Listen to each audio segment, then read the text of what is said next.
Right, so with this dash removal, I'm going to do it in stages so it's not a complete nightmare. First thing I'm going to tackle is these A-pillar trims because I know that they are a high-risk item that can break when you remove it. That's certainly the case when I removed the ones on my red car. And the speaker grills also need to come off.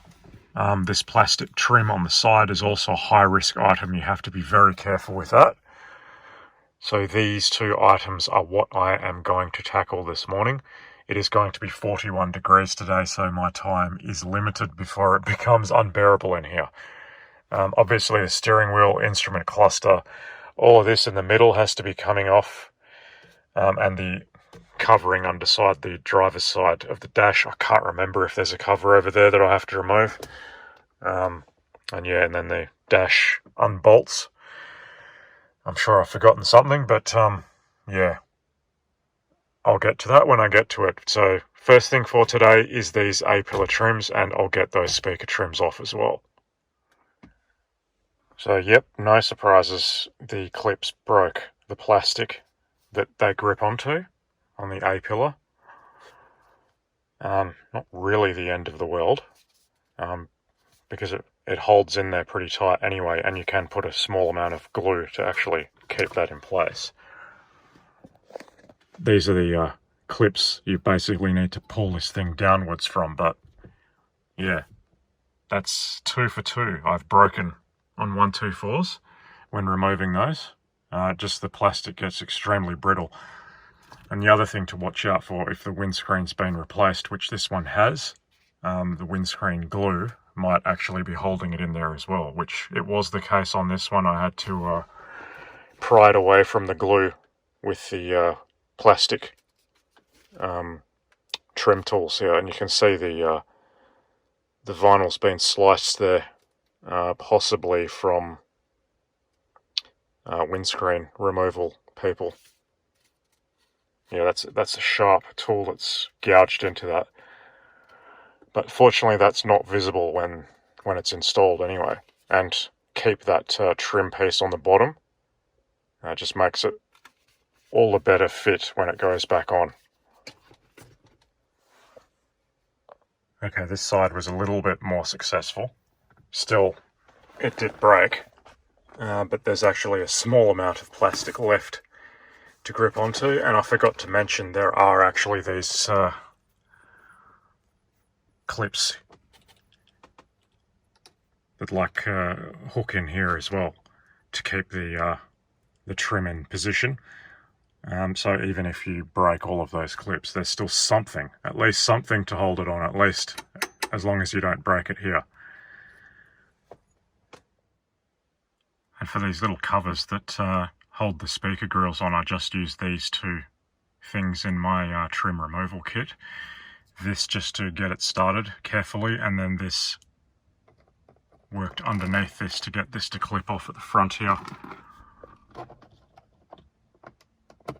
And then you just very, very gently work it off to the back there. Try and do that on camera without destroying it. Again, this is very brittle plastic. It's been sitting in the sun for more than 30 years. You don't want to be rough with it.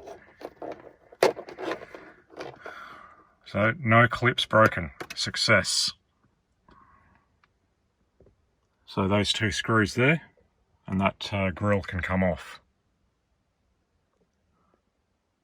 So on the instrument cluster side, things are a bit tighter, and obviously it's going to be the other side on a left-hand drive car. I put the thin metal instrument very carefully between the dash and this trim, just to lift it there, and then I put the plastic tool to just gap it. And that's all you need to do. And you should be able to work that up now. I'll try and do that without breaking it. And success, got that off as well with no breakage. So again, just two screws. One of them's a bit more of mission to access on the driver's side, but yeah, then that grill can come off, and there's actually bolts that hold the dash on underneath those grills. So it's essential. So with those screws removed from that speaker grill, it's really easy to get that grill out now. hooks in on the other side, like so.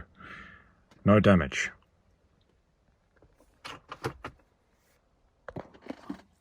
And that's the bolt that is securing the dash down on that side, one of several. So that's why this job is essential.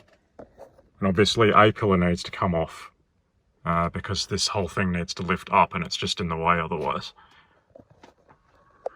So I just got to get that grill off, and that's it for these two jobs.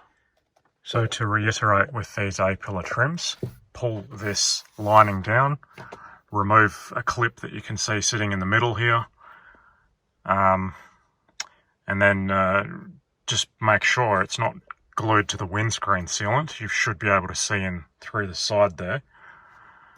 This side wasn't. And the name of the game is to lift it out slightly at the bottom while pulling it forward, because these are gripping in that direction. So they need to come away from that. 2 clips, top and bottom. Chances are they will break, but it isn't the end of the world. You can, as mentioned, glue them back in position. And it actually hooks in underneath at the top, so it's actually firmly held at the top anyway with this like spring clip that's part of this trim here on both sides. So it hooks in up the top and is pushed forward when it's going back in. And you can tell when there's windscreen sealant because it's all oozed out.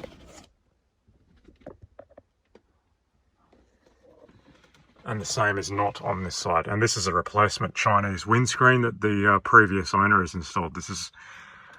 I've never had these off. These have been off before. They were partially broken. I've just finished them off. So I don't feel so bad now. They were already broken and it's not as original as I thought it was. So, oh well, it is what it is. At least removing the dash now, no big deal. That's the only thing I was worried about. Removing the steering wheel, piece of cake. Removing that instrument cluster, piece of cake, because that's already been out before. If it's never been out before, the speedo cable, if it's a mechanical speedo car, i.e. anything but a V8, you may need to loosen that up down the bottom there. Well, I don't know where it is on left-hand drive cars, but on the right-hand drive cars, yes, you need to loosen up that cable if you can't pull the cluster out enough to get your hand behind to loosen it up. And then you just reach in there and disconnect everything and take it away. And that's very easy when the steering wheel's removed. All of this stuff, everyone knows how to do that, but I will show that anyway when the time comes. It's already ridiculously hot, so that's it for today. I cannot stand being in this car anymore. It's sweltering. And what the hell, one last thing. If you've got the original speakers in there, they're not screwed in. They are clipped in, and you just need to get your plastic pry tool underneath the rim of the speaker and pop it out, and then they just unplug. So I'll do that, and then that's it for today.